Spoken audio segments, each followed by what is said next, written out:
होना चाहता हूं क्योंकि हम ज्यादा से ज्यादा वक्त असद साहब को देना चाहते हैं। 2 दिन पहले मैं इसी ग्राउंड के ऊपर आया था ये जायजा लेने के लिए कि असदुद्दीन अवैसी साहब की सभा भिवंडी में होने वाली है, तो ग्राउंड कैसा है, उसकी तैयारी कैसी है, उसका जायजा लेने के लिए मैं यहां पर पहुंचा। तो इसी ग्राउंड के ऊपर कुछ पुलिस ऑफिसर्स यहां पर आए, उनके साथ मशवरा हुआ, उन्होंने कुछ सुझाव दिए, हमने कुछ सुझाव दिए, लेकिन उनमें से एक पुलिस ऑफिसर ने बड़ी ही मुस्कुराहट के साथ उन्होंने मुझसे ये कहा कि साहब भिवंडी का माहौल बहुत शांत है,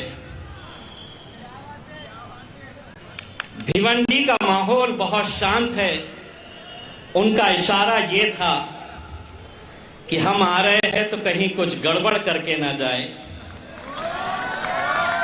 मैं आज महाराष्ट्र के तमाम पुलिस अधिकारियों को और महाराष्ट्र की सरकार को भिवंडी की आवाम की तरफ से पैगाम देना चाहता हूं।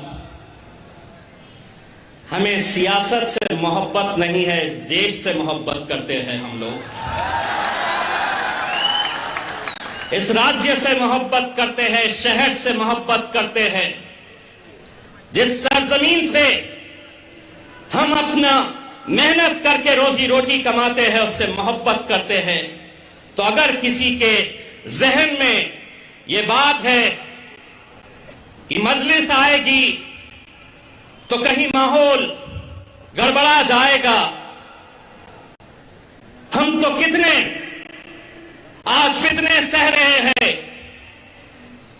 हम कैसे कैसे हालात से गुजर रहे हैं, इसके बावजूद भी हम सब्र का घूंट पी रहे हैं, क्योंकि हमें यकीन सरकारों के ऊपर नहीं है, हमारा यकीन हमारे अल्लाह के ऊपर है।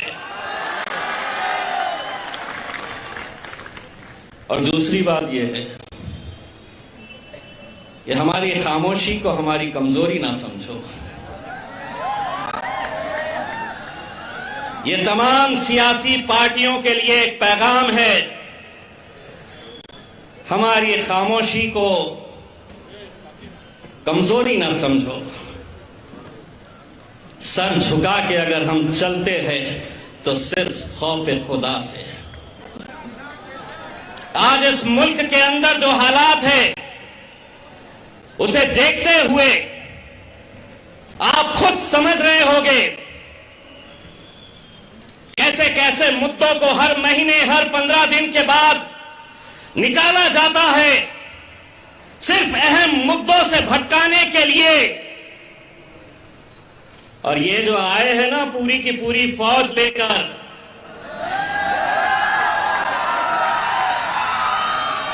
आज ये पैगाम दो कि मजलिस ने भिवंडी की सरजमीन से ये ऐलान किया है कि हमें सियासत से मोहब्बत नहीं है, हम मुल्क से मोहब्बत करने वालों में से है। लेकिन नहीं, क्या बोलते, कुछ मिलता क्या, 3 दिन तक अपनी दुकान चलती क्या, लगे रहेंगे। एक बात समझ लो, ये वो आवाम है जिनके साथ हमने एक दिल का रिश्ता बनाए हैं। अब हम भी इतने होशियार हो चुके हैं कि हम बोलकर निकल जाएंगे और तुमको समझ में भी नहीं आएगा कि हमने क्या बोले।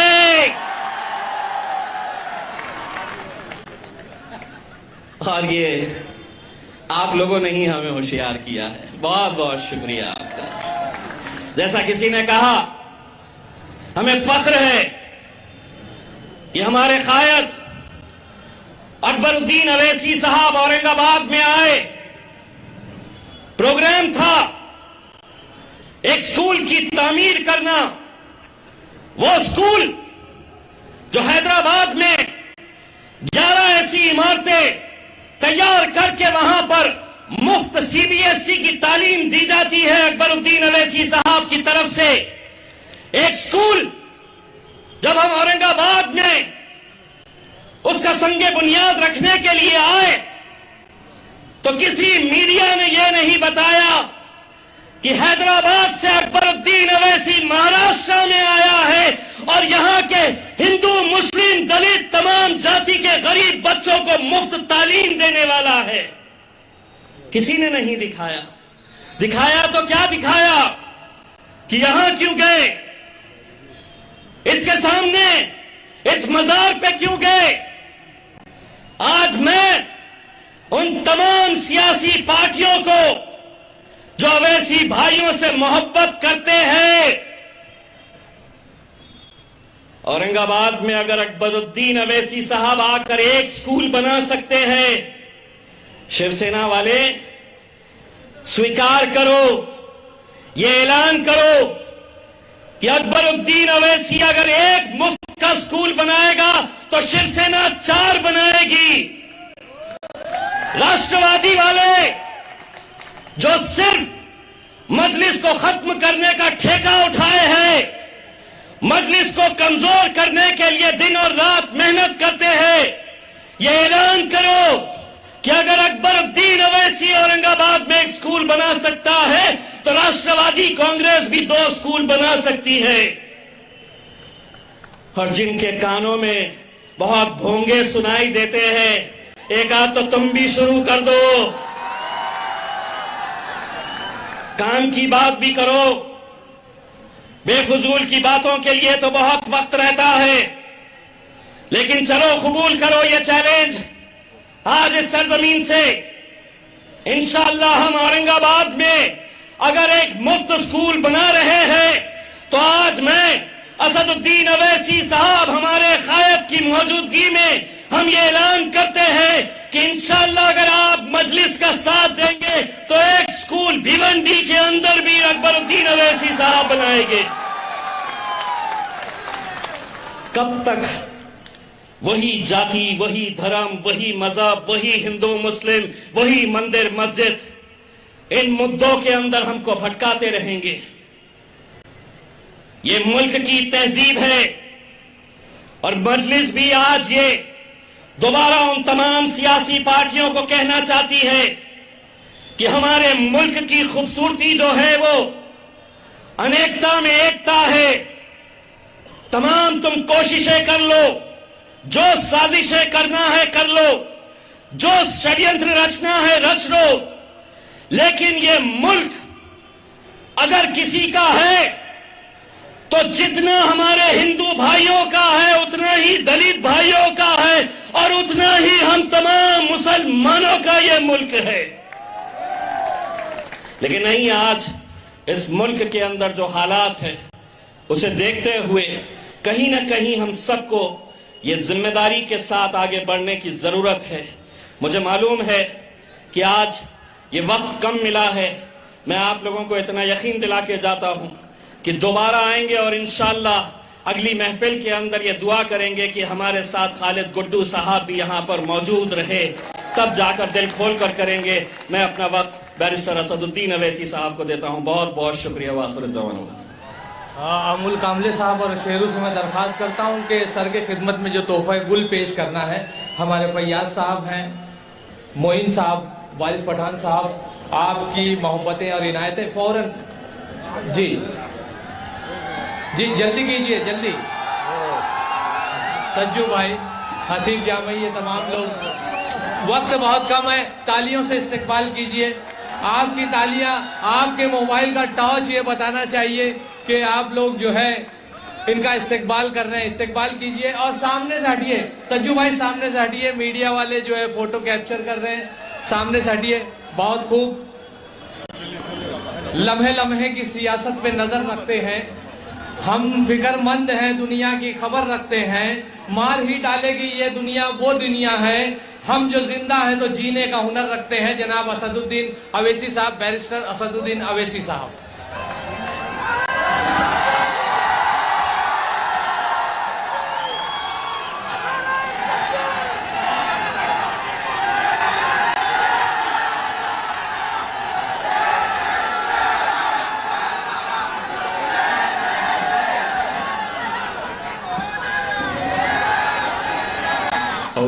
बिल्लाहि मिनश्शैतानिर्रजीम बिस्मिल्लाहिर्रहमानिर्रहीम अस्सलामु अलैकुम व रहमतुल्लाहि व बरकातुहू।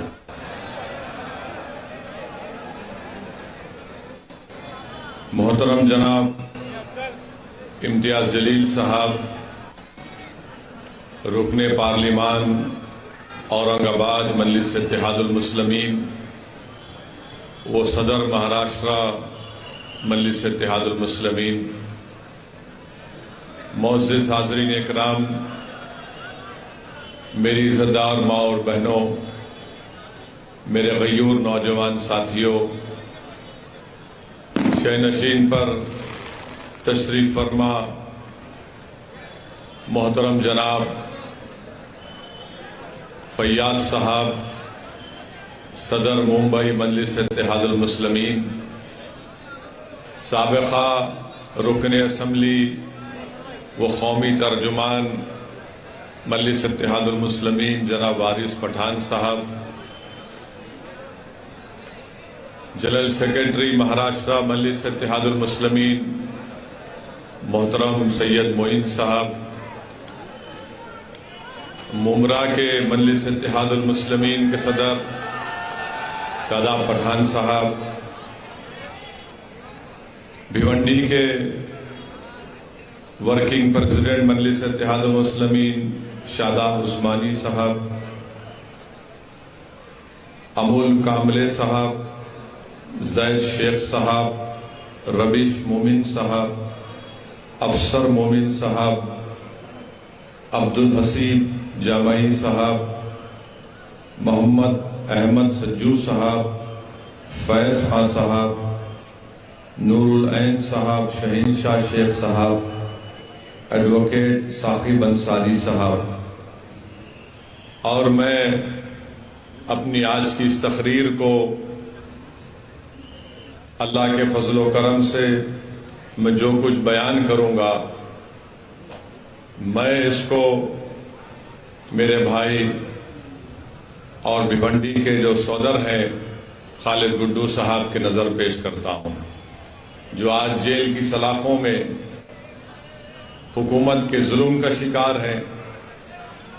और हम अपनी जानिब से महाराष्ट्र की हुकूमत से इस बात का मुतालबा करते हैं, डिमांड करते हैं कि खालिद गुड्डू साहब को जल्द से जल्द रिहा करवाया जाए। 2 साल से खालिद गुड्डू को जेल में रखना ये इंसाफ की तौहीन है। हुकूमत का काम ये है कि किसी को जेल में ना रखे, बल्कि उनको जेल के बाहर लाए। अगर उन पर कोई मुकदमात हैं तो आप चलाइए ज़रूर, मगर मेरा मानना यह है कि खालिद गुड्डू को निशाना बनाकर उनकी बढ़ती हुई मकबूलियत को रोकने के लिए इस तरह की साजिश और मंसूबा रचा गया। मैं खालिद गुड्डू की इस को जो जेल में रखा गया, उन पर जो मुकदमे आयद किए गए, मेरा मानना यह है कि तमाम के तमाम मुकदमात में कानूनी तौर पर कोई उसमें दम नहीं है, क्योंकि हुकूमत नहीं चाहती कि खालिद गुड्डू बाहर आए, इसीलिए उनको जेल में रखा जा रहा है। मगर मुझे यकीन है कि इंशाअल्लाह ताला अल्लाह सुब्हाना व ताला के पास देर है अंधेर नहीं है। जल्द से जल्द अल्लाह अपने फजल व करम से खालिद गुड्डू साहब को रिहा करवाएगा। मैं महाराष्ट्र की हुकूमत से भी ये कहना चाहूँगा, यहाँ के मुख्यमंत्री से खास तौर से कहना चाहूँगा कि जिस तरह से दिल्ली की हुकूमत शिवसेना के एमएलएस के ऊपर ईडी का रेड कर रही है, और जिस तरीके से शिवसेना और खास तौर से महाराष्ट्र के मुख्यमंत्री बड़े बेचैन नजर आ रहे हैं कि कहीं मेरे किसी प्यारे को जेल में ना डाल दिया जाए, तो मैं महाराष्ट्र के मुख्यमंत्री से कह रहा हूं कि अगर आपको अपने लोगों की फिक्र है कि कहीं मोदी की हुकूमत उनको जेल में डाल दे, तो फिर आपको ये सोचना पड़ेगा कि आपने कैसे अपनी हुकूमत में खालिद गुड्डू को जेल में डाला। याद रखिए, अगर खालिद गुड्डू जेल को जा रहा है हुकूमत के जबर और जुल्म का शिकार होकर, तो कहीं दिल्ली की हुकूमत भी अपनी ताकत का बेजा इस्तेमाल ना करे और आपके ही करीबी लोगों को जेल में डाल दे। अगर आज आप फिक्रमंद हैं, तकलीफ में हैं, तो मैं महाराष्ट्र के मुख्यमंत्री से पूछना चाह रहा हूं, खालिद गुड्डू के घर वालों पर क्या गुजर रही होगी, उनके घर में उनके भाइयों पर, उनके अफराद खानदान पर, उनके दोस्तों पर क्या गुजर रही होगी। इसीलिए हम महाराष्ट्र हुकूमत से मुतालबा करते हैं कि आप खालिद गुड्डू को रिहा करवाइए, मुकाबला करिए सियासत में, मैदान में मुकाबला करिए। लोकतंत्र है, लोकशाही है, संविधान के दायरे में रहकर मुकाबला करिए। किसी को जेल में डालकर ये बहादुरी का काम नहीं है। बहादुर वो है जो अपने मुखालिफिन को भी छोड़े और कहे कि आओ प्यारे आजमाओ किस्मत, देखते हैं मैदान में अवाम किसको पसंद करती है। अगर आज हुकूमत महाराष्ट्र की सरकार लोकशाही पर भरोसा करती है, तो मैं उम्मीद करता हूं कि वो खालिद गुड्डू को रिहा करवाएगी और शिवसेना, राष्ट्रवादी कांग्रेस और कांग्रेस ये कहेगी कि खालिद गुड्डू तुम बाहर निकल कर हमसे मुकाबला करो। हम भी यही चाहते हैं कि कोई भी जेल में ना जाए। सियासतदान है, राजनेता है, अगर वो जेल को चले जाएंगे तो याद रखो उनकी मकबूलियत में और इजाफा होता रहेगा। खालिद गुड्डू की मकबूलियत में कोई कमी नहीं आई, ना इंशाअल्लाह कमी आएगी। खालिद गुड्डू एक दिन रिहा होगा और जब खालिद गुड्डू रिहा होगा तो पहले से ज्यादा ताकतवर एक सियासी नेता बनकर रिहा होगा। और मजलिस इत्तेहादुल मुस्लिमीन हमेशा मजलूमों का साथ देती है। जुल्म करने वालों, याद रखो, इख्तिदार किसी के पास रहने वाला नहीं है। आज तुम इख्तिदार के नशे में चूर होकर मजलूमों को जेल में डाल रहे हो, मगर इंसानियत की तारीख गवाह है कि जिस हुक्मरान ने अपनी ताकत के बलबे पर अगर वो ये समझ रहा है कि किसी को मैं जेल में डाल सकता हूं, खुदरत का काम यही होता है कि जो हुक्मरान जुल्म करता है, अल्लाह उसी हुक्मरान को एक दिन जेल में डालता है और मजलूम को तख्त व ताज पर बिठा देता है, और वही काम होगा इंशाअल्लाह ताला। मगर मेरे अजीज दोस्तों और बुजुर्गों, खालिद गुड्डू से दुश्मनी इसलिए क्योंकि खालिद गुड्डू पावर के खिलाफ है। कौन सा पावर? एक तो राष्ट्रवादी के जुल्म के खिलाफ और दूसरा टॉरेंट पावर के खिलाफ खालिद गुड्डू ने आवाज उठाई थी। तो दोनों को यह पसंद नहीं आया कि यह कौन दीवाना खड़ा हो गया जो हमारे इख्तिदार की बुनियादों को हिला के रख दे रहा है। तो टॉरेंट पावर और राष्ट्रवादी दोनों मिलकर खालिद गुड्डू के खिलाफ झूठे मुकदमे आयद करके हजरत पुलिस को भी इस्तेमाल कर लिए और खालिद गुड्डू पर इल्जाम लगाकर उनको जेल को भिजा दिया। मुझे इस बात की कोई फिक्र नहीं है। मुझे इस बात को खुलकर कहना पड़ेगा कि अगर कोई भी ओहदेदार गवर्नमेंट का, उसको रूल ऑफ लॉ को फॉलो करना है, उसको कानून को, संविधान पर अमल करना है। अगर आज आप संविधान को नजरअंदाज करके, रूल ऑफ लॉ को नजरअंदाज करके, जिसको उर्दू में कहती है कि कानून की बालादस्ती को अगर आप नजरअंदाज कर रहे हैं, आज आप मौज मना लो, कल ये लोग जब इख्तिदार पर सत्ता में नहीं रहेंगे तो फिर कौन आएगा आपको बचाने के लिए। इसीलिए हम अपील कर रहे हैं कि महाराष्ट्र की सरकार, जो महाराष्ट्र की जेलों में जो लोग मजलूम हैं, उन सबको रिहा करे। मैं खालिद गुड्डू की बात नहीं कर रहा हूं। जो कोई भी महाराष्ट्र की जेल में जुल्म का शिकार हैं उनको छोड़ा जाए, चाहे वो खालिद गुड्डू हो या नवाब मलिक हो, उनको भी छोड़ना चाहिए। नवाब मलिक की बात नहीं करेंगे। मुल्क का माहौल इस तरह से बना दिया गया कि बीजेपी, राष्ट्रवादी कांग्रेस, शिवसेना, समाजवादी पार्टी, ये तमाम नाम निहाद सेकुलर पार्टियां ये चाहती हैं कि बला हम तक ना आए, हम जेल को ना जाएं, मगर हमारे पार्टी में अगर कोई मुसलमान है तो उसको जेल में डाल दो, हम जेल को नहीं जाएंगे। ये सच्चाई है, मैं बता रहा हूं आपको, मैं इल्जाम नहीं लगा रहा हूं, दलाइल और दलील दे रहा हूं। जब राष्ट्रवादी कांग्रेस के मुखिया जनाब शरद पवार साहिब दिल्ली जाकर दिल्ली के बादशाह नरेंद्र मोदी से मुलाकात करते हैं तो मीडिया ने रिपोर्ट किया कि शरद पवार साहिब ने देश के प्रधानमंत्री जो इस वक्त भारत के बादशाह बने बैठे हैं उनसे कहा कि संजय राउत पर कुछ मत करो, उसको जेल में मत भिजाओ, उसके खिलाफ इंक्वायरी मत करो। मैं पूछना चाह रहा हूं राष्ट्रवादी कांग्रेस के लोगों से, उनको नवाब मलिक क्यों याद नहीं आया? नवाब मलिक का नाम लेना था ना। जब देश के प्रधानमंत्री से मिल रहे तो आप ही के पार्टी का नवाब मलिक है, उसके बारे में भी बोल देते कि नवाब मलिक को भेजा, जेल में डाला गया, मगर नवाब मलिक का नाम नहीं आया। किसका नाम आया? शिवसेना के संजय का नाम आया। तो क्या संजय मलिक से ज्यादा अजीज हो गया राष्ट्रवादी कांग्रेस को? यह हकीकत है, मेरी बात को याद रखो आप।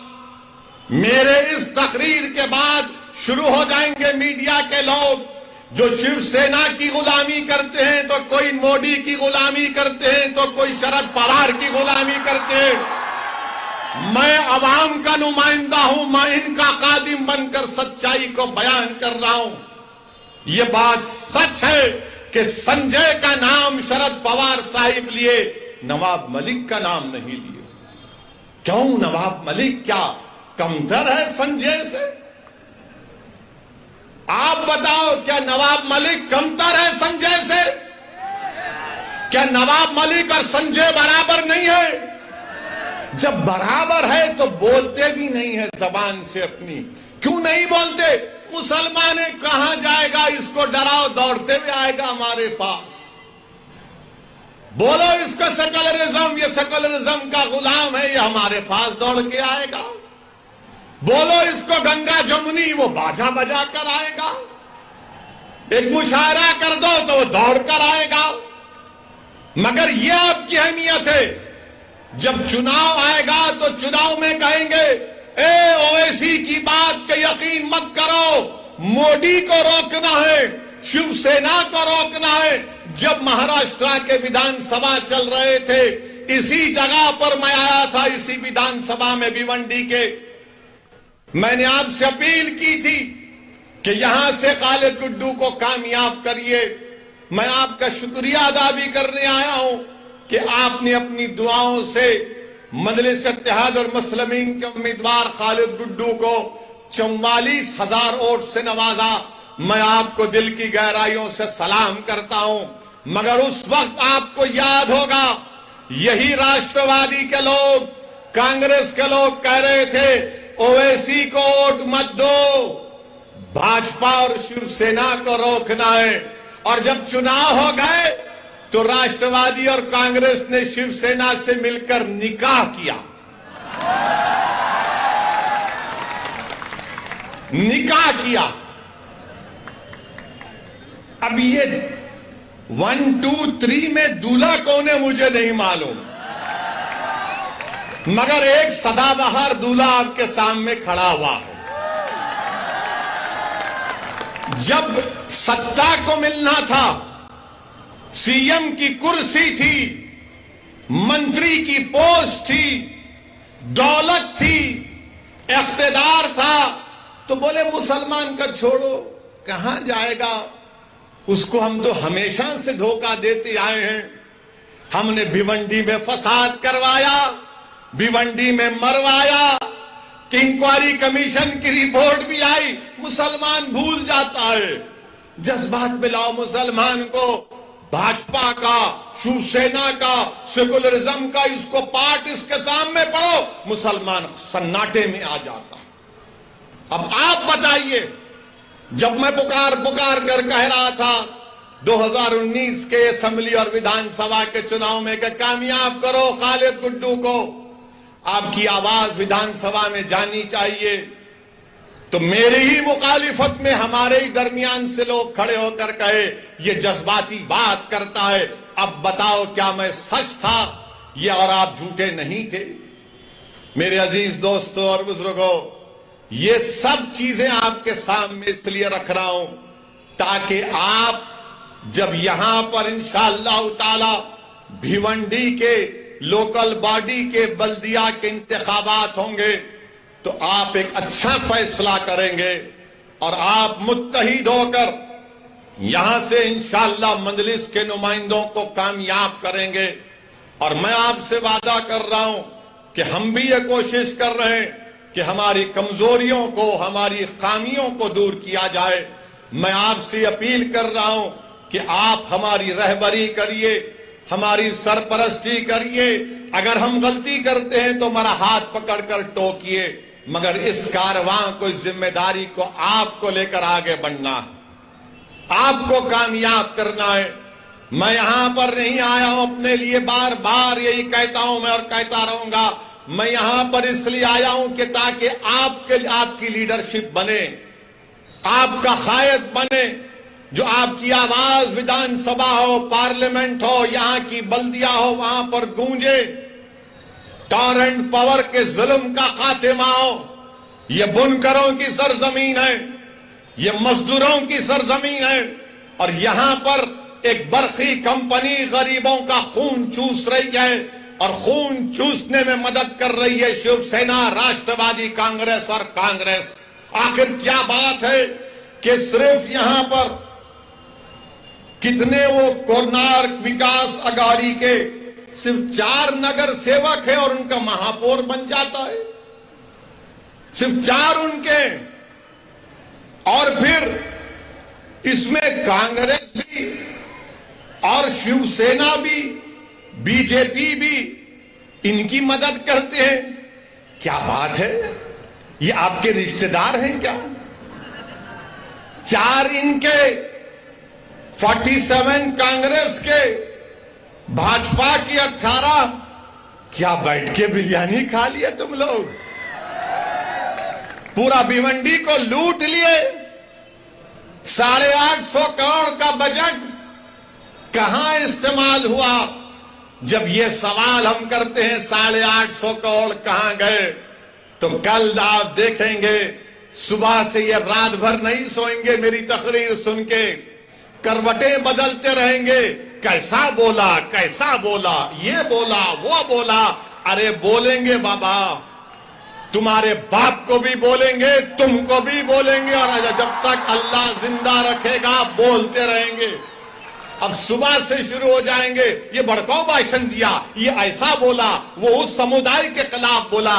अरे बाबू, कभी तकरीर सीखना है ना संविधान के दायरे में रहकर, तो आओ मैं तुमको समझाता हूं कैसे तकरीर करना चाहिए। मगर कल से शुरू कर देंगे, 10 बजे से मीडिया को फोन आएगा, ए वो क्लिप चला ना ओवैसी की, ए उसने ऐसा बोला था, तू चलाया क्यों नहीं?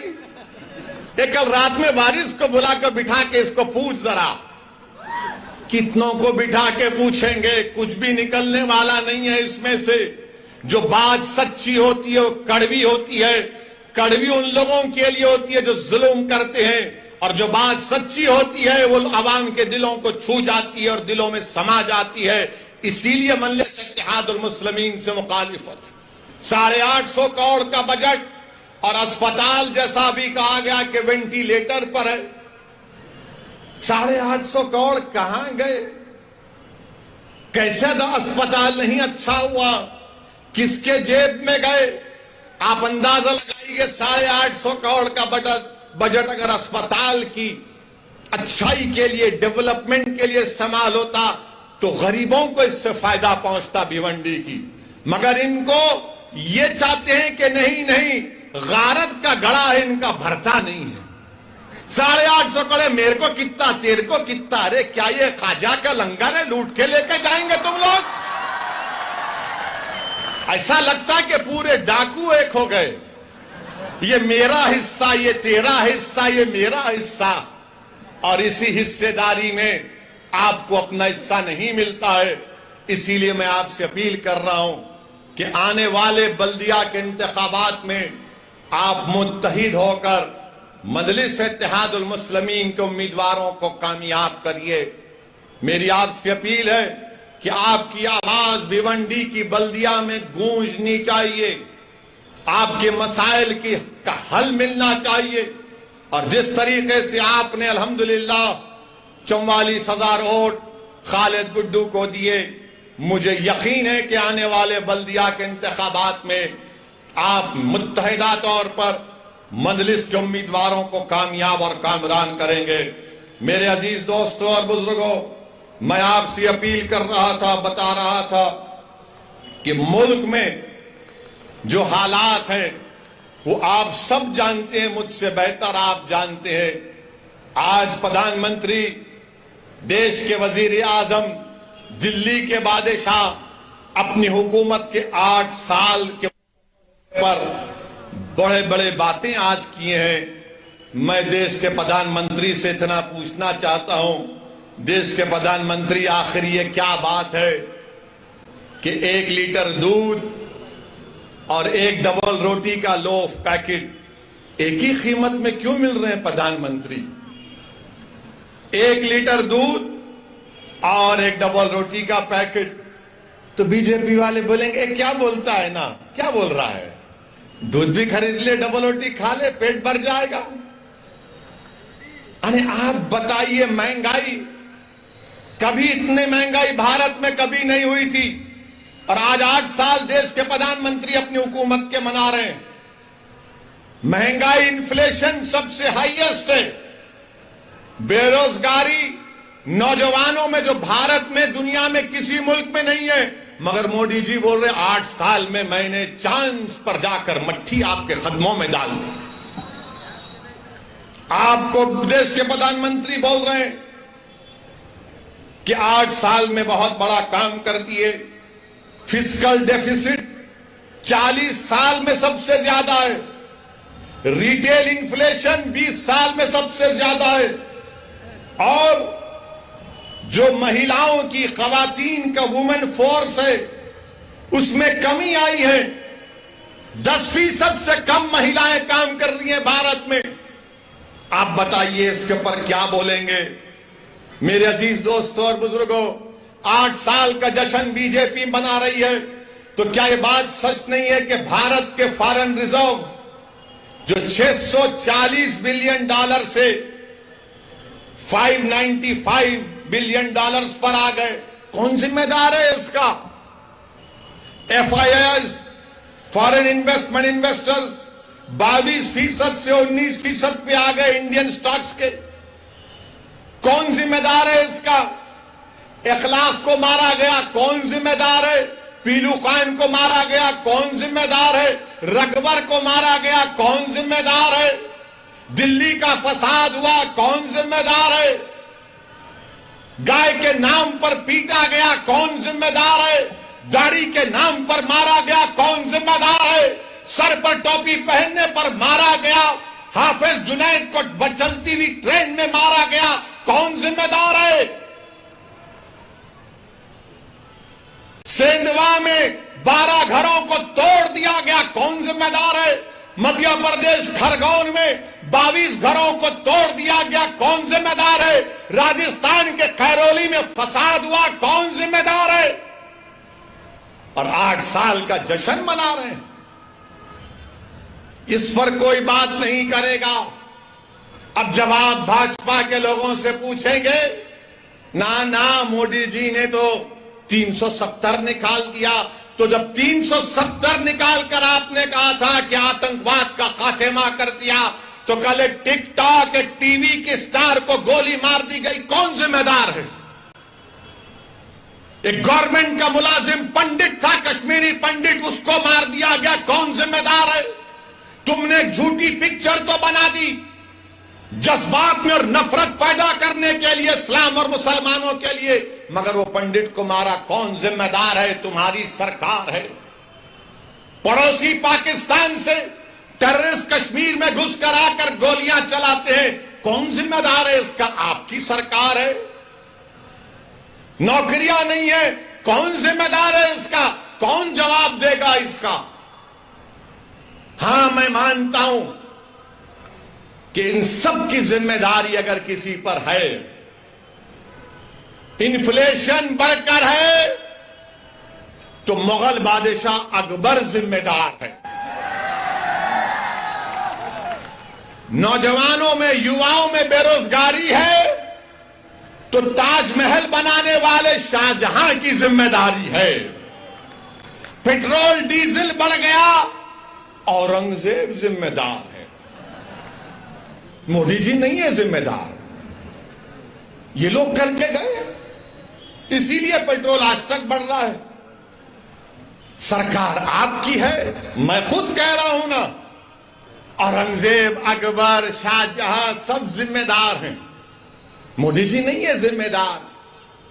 मेरे अजीज दोस्तों और बुजुर्गों, एक बात मैं भारत के मुसलमानों को भिवंडी से कहना चाहूंगा। भारत के जो सेकुलर जहन रखने वाले हमारे हिंदू भाई बहन हैं, दलित हैं, ओबीसी समाज के लोगों से कहना चाहूंगा, भारत कैसे बना? ये आज जो भारत है कैसे बना? ये आरएसएस, बीजेपी कहती है कि आक्रमण करने वाले मुसलमान आए थे, कहते हैं ना, ये आए थे, आक्रमण करने वाले आए थे भारत में। तो क्या भारत की तारीख सिर्फ मुगलों से शुरू हुई क्या? नहीं, 65,000 साल पहले भारत में, जो मौजूदा भारत है या जो हम जिसको कहते हैं, ये हमारा जो खित्ता है, उसमें 65,000 साल पहले अफ्रीका से लोग आए थे। 65,000 years ago, people from Africa came to India, Bharat of that time. फिर 45,000 साल पहले ईरान से किसान आए थे। फिर उसके बाद मशरिकी एशिया से ईस्ट एशिया से लोग आए। फिर उसके बाद से सेंट्रल एशिया, वस्ती एशिया से लोग आए, उनको आर्यन बोलते। तो 4 किस्म का माइग्रेशन हुआ, अफ्रीका से, ईरान से, और तीसरा हुआ मशरिकी एशिया से, जिसको स्टेप्स पैस्टोरलिस्ट कहते हैं, और चौथा वस्ती एशिया से, जिनको आर्यन कहते हैं। ये 4 आए तो भारत बना। अब भारत किसका है मालूम आपको? मेरा भी नहीं है भारत, ना उद्धव ठाकरे का भी है, ना ओवैसी का है, ना मोदी का है, ना शाह का है। भारत अगर किसी का है तो द्रविडियन का है, आदिवासियों का है। द्रविडियन और आदिवासियों का है। मीडिया वालों, तुमको मसाला दे रहा हूं, मगर याद रखो, अगर तुम चलाओगे तो फंस जाओगे। चलाओ, मेरे को कोई बात नहीं है, क्योंकि दूल्हे का नाम लेकर ही तो नाम चलता है। चलाओ। तो 4 लोग आए थे, माइग्रेशन हुआ। ये मुसद्दिका आपसे कह रहा हूं, मगर बीजेपी आरएसएस का मुगल आए। अबे अफ्रीका से भी तो आए थे, ईरान से भी आए थे, सेंट्रल एशिया से भी आए थे, ईस्ट एशिया से भी आए थे। ये सब मिले तो भारत बना। मगर आदिवासी यहां का है, द्रविडियन यहां का है। ये आर्यंस आए थे 4000 साल पहले। अच्छा, अब हैरत की बात यह है कि जब मैं ज्ञानवापी मस्जिद के बारे में कहा कि बाबरी मस्जिद की तरह इसको छीनने की कोशिश की जा रही है, तो सोशल मीडिया पर संघ परिवार के लोगों ने कह दिया, ए ओवैसी तो इसके पूर्वज ब्राह्मण थे। मेरे बाबा का नाम सुल्तान सलाहुद्दीन ओवैसी, दादा का नाम अब्दुल वाहिद ओवैसी, दादा के बाबा का नाम इस्माइल ओवैसी, और भी जा सकता हूं। नहीं, ये ब्राह्मण थे। अच्छा, अब इसका जवाब यहीं पर देता हूं भिवंडी में, सुनो आप। मुंह नहीं लगना मेरे, तुम याद रखो, मैं उन पागलों की तरह नहीं हूं, थम्स अप नहीं हूं, दलाइल देकर बात करता हूं। सुनो, मेरा ताल्लुक किससे? मेरा ताल्लुक बाबा आदम से है। हम तमाम का ताल्लुक, हमारे अब्बा कौन है? अब्बा कौन है? हमारे अब्बा कौन है? बाबा, हमारे अब्बा आदम है। और जब अल्लाह ने हजरत आदम को हमारी अम्मा के साथ दुनिया में भिजाया, तो अब्बा ने कहां कदम रखा मालूम? भारत में। तो ये मेरी बाप की जमीन हुई। अब बाप की जमीन से औलाद का कोई हक छीन सकता? छीन सकता? अब्बा अल्लाह भी जाया तो बोले भारत में आ गए, एक कदम यहीं रखा, अब्बा की जमीन है। अबे तू मेरे को कहां मिला रहा जाके? मेरा ताल्लुक अब्बा आदम से है प्यारे। मगर जब तुमने ब्राह्मण कहा, तो क्या यह बात सच नहीं है कि बाल गंगाधर तिलक, जो भारत की आजादी में बहुत बड़ा अदा किए, मुजाहिद आजादी है, क्या उन्होंने नहीं कहा था कि आर्यन लोग आर्कटिक से आए थे? आर्कटिक, उन्होंने कहा था यह बात। अब बताओ इस पे क्या बोलेंगे? क्या बोलेंगे तुम बताओ इसको? इसलिए कह रहा हूं कि भारत में अगर कोई इंडियन माने ओरिजिनल है, वो आदिवासी है, द्रविडियन है, बाकी के सब लोग आए। और ये प्रूव हो चुका है कि आबादी का 65% हिस्सा, ये 4 जो माइग्रेशन हुए, आप करा के देख लो। मगर बीजेपी संघ क्या बोलेगी, शिवसेना भी, सब मुगल आए, मुगल आए। हाँ ठीक है, मुगल आए तो पेट्रोल बढ़ गया, मुगल आए तो डीजल बढ़ गया, मुगल की वजह से बेरोजगारी बढ़ गई, मुगलों की वजह से इन्फ्लेशन है, मुगलों की वजह से स्टॉक एक्सचेंज में हमारे FIS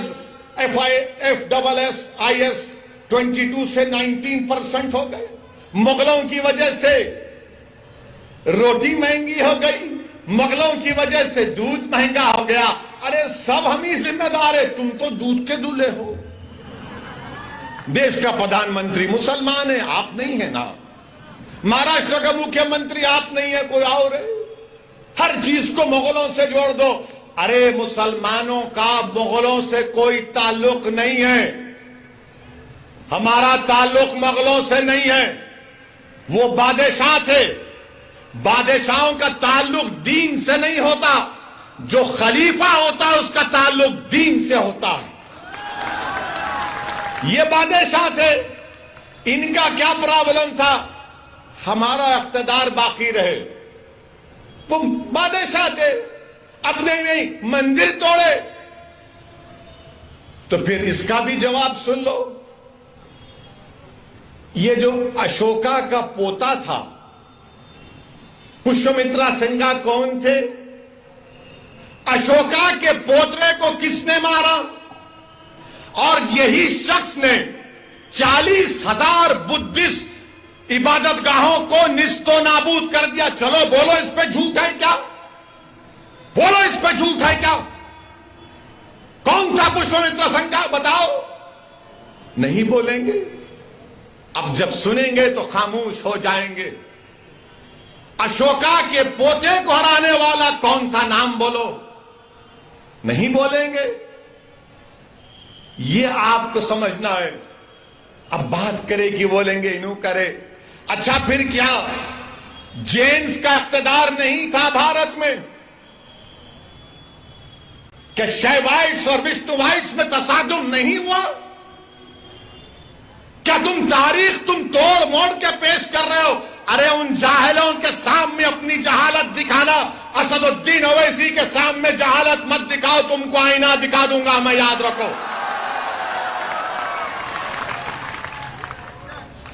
बोलो अशोका के पोते को किसने मारा था?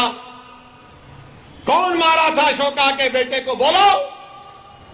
नहीं बोलेंगे, शाम सूंघ जाएगा इनको। बोलेंगे नहीं मुगल मुगल। अबे रात में मुगल, दिन में मुगल, बैतुल खला में मुगल।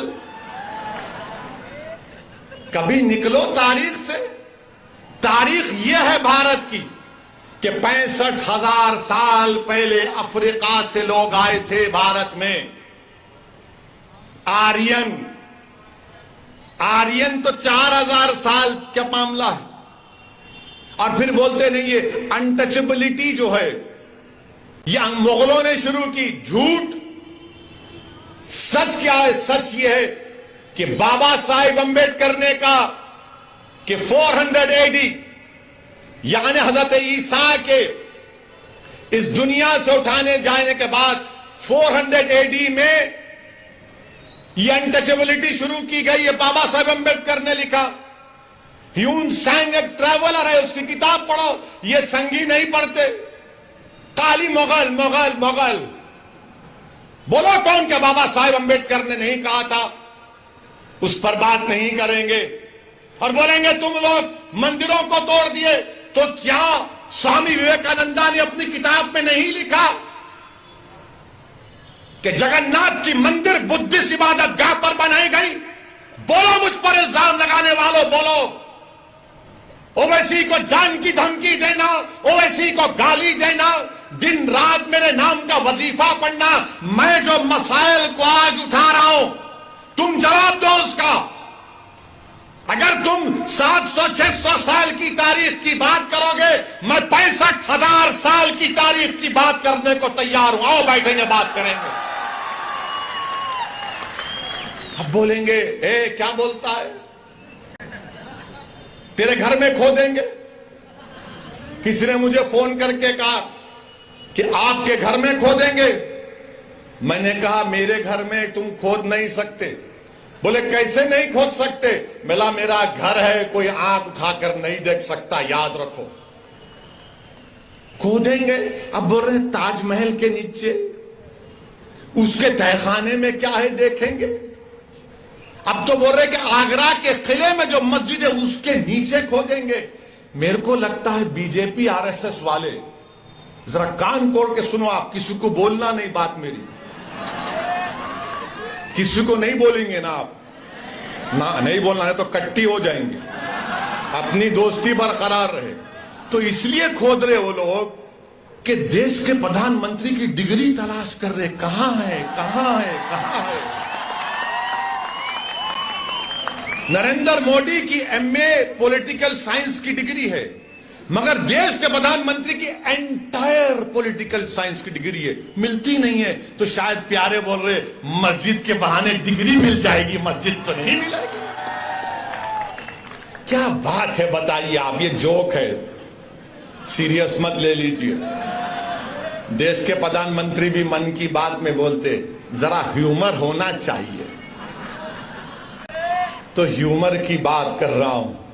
कोई बोलते ताजमहल में मेरे को कोई सोशल मीडिया पे दिखा एक शख्स, मैं नहीं कह रहा हूं, वो कोई आदमी था, उनका कोई क्यूरेटर दोस्त था, वो उनके साथ ताजमहल को गए। बोले मुझे नीचे जाके 2 कमरे में देखना है। तो उसने सोशल मीडिया पे लिखा कि तुम्हारा फोन डिपॉजिट कर दो। फोन डिपॉजिट कर दिए। उसके बाद नीचे गए तो फिर चेकिंग हुई। फिर वो कमरे के पास ताले पर लगा हुआ था गवर्नमेंट ऑफ इंडिया का स्टैंप। बोले नहीं अंदर नहीं आ सकते आप। अरे बोले भाई खाली खरीद करके नहीं, देखना भी नहीं, तुम कान लगा के सुन सकते।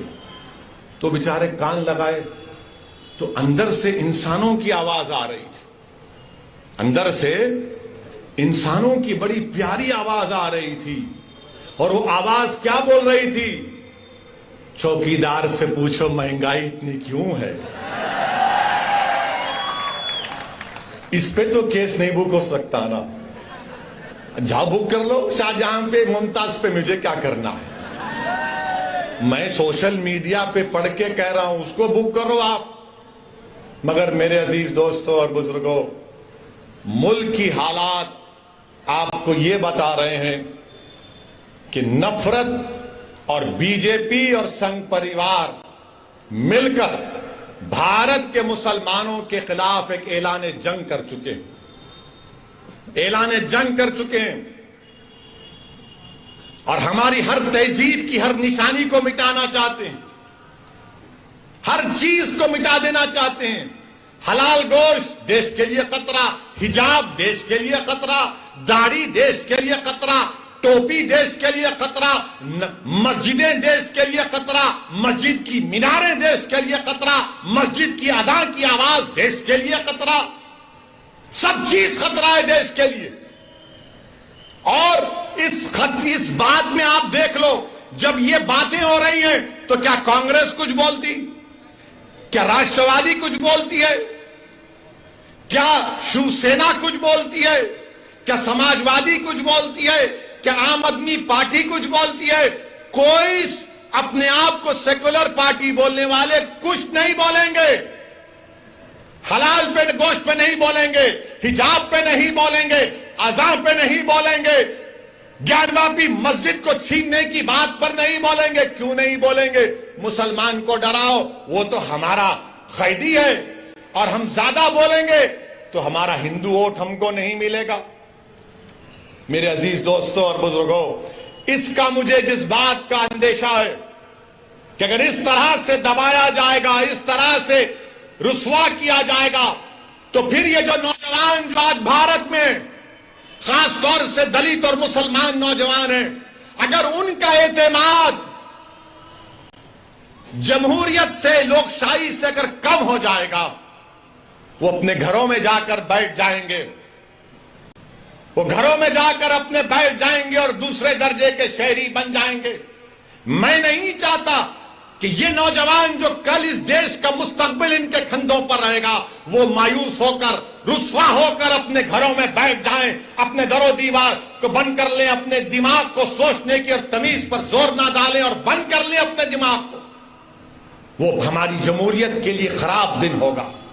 इसीलिए मैं कहता हूं और कहता रहूंगा, जमहूरियत है।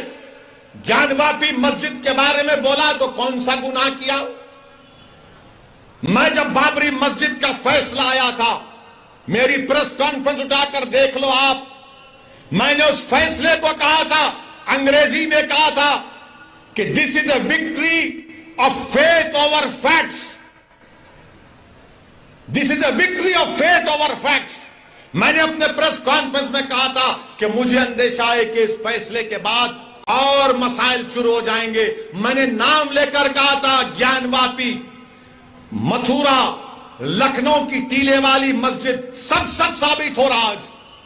उस वक्त भी सब गालियां दिए मुझे। मैं भिवंडी की आवाम से, भारत के मुसलमानों से और भारत के हमारे हिंदू दलित भाइयों से जो अंबेडकर और गांधी को अपना लीडर मानते हैं, इस दीवाने की बात का यकीन थोड़ा करो। तुम मुझसे नफरत करो इंफरादी तौर पर, मगर मैं कह रहा हूं तो मेरी बात को सुनो, याद रखो, ये रात लंबी रहने वाली है। भिवंडी के अवाम, भारत के मुसलमानों, मेरी इस बात को याद रखो, ये रात अंधेरी रहने वाली है, लंबी अंधेरी रहने वाली है। अगर तुम ये समझ रहे हो कि कोई सेकुलर पार्टी आकर तुम्हारे इस अंधेरे को दूर करेगा, ये अंधेरा क्या है? फिरका परस्ती का अंधेरा, नफरत का अंधेरा। इस अंधेरे में अगर रोशनी अगर कोई पैदा कर सकता है तो आप और हम कर सकते हैं। आप एक चिराग जलाओ अपनी सियासी ताकत का, एक चिराग जलाओ। इस चिराग में तुमको तेल की जरूरत नहीं, इस चिराग में तुमको अपने आंसुओं की और अपने जज्बात की जरूरत है। तुम एक चिराग जलाओ इन तूफानों में, इन नफरत के तूफानों में। इस चिराग को जलाओ और अपनी रोशनी से तमाम माहौल को मुनव्वर कर दो। अगर आज आप खामोश बैठ जाएंगे तो फिर आने वाली नस्ल आपको जवाब नहीं देगी, आपको जवाब देना पड़ेगा। मेरे अजीज दोस्तों और बुजुर्गों, हिजाब, हलाल गोश्त, मस्जिद, अज़ान, CAA सब पे होते होते अब टीवी पर अल्लाह के रसूल सल्लल्लाहु अलैहि वसल्लम की शान में बकवास भी हो रही। एक अंग्रेजी टीवी चैनल के ऊपर भारतीय जनता पार्टी के स्पोक्स पर्सन एक मोहतरमा साहिबा ने रहमतुल्लाह आलमीन सल्लल्लाहु अलैहि वसल्लम पर अनाप शनाप बोल दिया, हमारी उम्मत की मां पर कुछ बोल दिया। मैं पूछना चाहता हूं क्यों नहीं कांग्रेस बोलती इसके ऊपर, इसके खिलाफ? क्यों नहीं राष्ट्रवादी इस पर कुछ बोलती है? कौन बोलता है? मुसलमान ही बोलता है, असदुद्दीन ओवैसी बोलता है।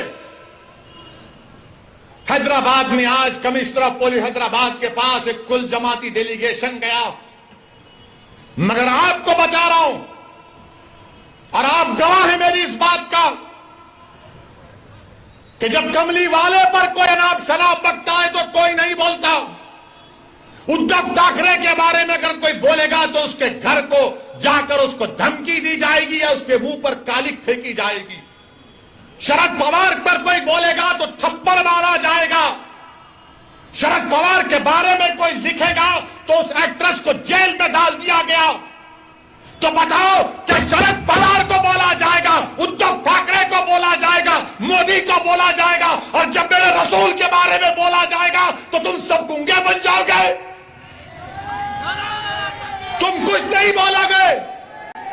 मैं आपसे मुखातिब नहीं हूं, मैं इख्तिदार की कुर्सियों पर बैठने वालों से पूछ रहा हूं, बताओ बोलो। शरद पवार के बारे में बोले तो थप्पड़ मारकर ऐनक तोड़ दिए। उस एक्ट्रेस ने कुछ कहा तो जेल में डाल दिए। मोदी के खिलाफ लिखे तो जेल में डालते हैं, योगी के खिलाफ कुछ बोले तो जेल में डालते हैं। और रसूल अल्लाह सल्लल्लाहु अलैहि वसल्लम की शान में अनाप शनाप बकता है। अरे खाली नारे लगाने से कुछ नहीं होता। मैं जो कह रहा हूं सोचो उस बात पर। जब अल्लाह अकबर कहते ना तो उसके माने समझो। मेरे अजीज दोस्तों और बुजुर्गों, आपकी खामोशी मुझे शिकवा इन तमाम पार्टी से नहीं है, मैं आपसे शिकायत कर रहा हूं। मैं आपके सामने अपना दर्द बयान कर रहा हूं। मैं अपनों के दरमियान में खड़े होकर आपसे भीख मांग रहा हूं। मुझे उनसे उम्मीद नहीं है, मुझे आपसे उम्मीद है। अगर मेरी बात कड़वी लग रही तो अपना एक दीवाना बेटा और भाई समझकर माफ कर दो, मगर मेरा हक बनता है कि मैं तुम्हारे सामने बोलूं। अगर तुम्हारे सामने नहीं बोलूं तो कहां जाकर बोलूं, बताओ। मेरे अजीज दोस्तों और बुजुर्गों, इसीलिए आपको अपनी एक सियासी ताकत को मजबूत करना, चाहे जिले सतह पर हो, बल्दिया का इलेक्शन हो, जिला परिषद का इलेक्शन हो, असेंबली का हो, पार्लियामेंट का हो, आपको अपनी आवाज उठानी चाहिए, नुमाइंदा होना चाहिए। मत जाओ इन लोगों की बातों में कि ओवैसी खड़ा होगा तो उन्होंने जीत जाएंगे। अरे जब मैं नहीं भी खड़ा हो रहा हूं तो जीत रहे ना। मुबारकपुर से ताल्लुक रखने वाले कितने यहां पर बताओ, हाथ उठाओ। मुबारकपुर से कितने लोग हैं कि जामिया अशरफिया की बिल्डिंग को तोड़ा गया, कुछ समाजवादी के लोग बोले? नहीं बोलेंगे। फिर आप क्या करेंगे? नहीं इलेक्शन आए, नहीं ओवैसी बोलता अच्छा भाई, मगर अब क्या करेंगे? आप याद रखो, आप हुकूमतों को नहीं बदल सकते, आप अपने नुमाइंदों को कामयाब कर सकते हैं। आपको अपने नुमाइंदों को कामयाब करना है। और हम भारत के प्रधानमंत्री से अपील कर रहे हैं, रिक्वेस्ट कर रहे हैं कि देश के प्रधानमंत्री आप अपने नेशनल स्पोक्स पर्सन के खिलाफ एक्शन लीजिए। अगर आप सबका साथ, सबका विकास, सबका विश्वास की बात करते हैं, आप हमारे खिलाफ रहिए, मगर इतना नफरत मत करिए कि जिसके नाम का सदका हम खाते हैं आप उनके नाम के बारे में अनाप शनाप बक दें। जिसके नाम का हम सदका खाते हैं, देश के प्रधानमंत्री हम आपसे अपील कर रहे हैं कि अल्लाह के रसूल सल्लल्लाहु अलैहि वसल्लम के बारे में आपके स्पोक्स पर्सन ने जो अनाप शनाप बका, आप मुसलमानों के भी प्रधानमंत्री हैं, आप देश के प्रधानमंत्री हैं। आप बता दो ये चीज गलत है, उसको रोको, आप केस बुक करो। देश के प्रधानमंत्री को यह काम करना चाहिए। करेंगे नहीं करेंगे मुझे नहीं मालूम, मगर मुझे यकीन है कि जिसने भी इस तरह की अनाप शनाप बकाए, उसको उसका सियासी चराग उठता जाएगा, उसको सिक्योरिटी मिलेगी, उसको बड़े बड़े ओहदे दिए जाएंगे। मगर हम देश के प्रधानमंत्री से अपील कर रहे हैं, ये जो अपने आप को सेक्युलर पार्टी कहते हैं, शरद पवार साहब, आपको बोलना चाहिए। आपके बारे में कोई बोला तो थप्पड़ मार देंगे। उद्धव ठाकरे, आपको बोलना चाहिए। मुखालिफत करो आप मजलिस की, कोई एतराज, मगर हर चीज की एक हद होती है। किसी को इस बात की इजाजत नहीं है कि आप किसी भी मजहब के बारे में, उनके बड़े बड़े लोगों के बारे में आप अनाप शनाप बक दें। मुझे भी इख्तलाफ है बीजेपी से, शिवसेना से रहेगा जिंदगी भर। मेरे अजीज दोस्तों और बुजुर्गों, मैं आपसे अपील कर रहा हूं कि मुत्तहिद रहिए, और बीजेपी से अपील कर रहे हैं कि ये आप नेशनलिज्म का, भारत से मोहब्बत का दर्स हमको मत दो। आप, हम वो लोग हैं जो हमारे बुजुर्ग जेल में थे, एक खत भी हमारे बुजुर्गों ने अंग्रेजों से माफी का नहीं लिखा। क्या अल्लामा फजल खैराबादी ने काला पानी की सजा में को अंग्रेजों को खत लिखा? फांसी पर चढ़ गए मोदी जी, अंग्रेजों के खिलाफ माफी नहीं मांगी, पेंशन नहीं लिया अंग्रेजों के खिलाफ, अंग्रेजों से अंग्रेज का घर नहीं लिए। हमने कहा यही हमारा भारत, हमारा घर है, लड़ेंगे, अंग्रेजों को भगाएंगे या फिर अपनी जान को कुर्बान कर देंगे।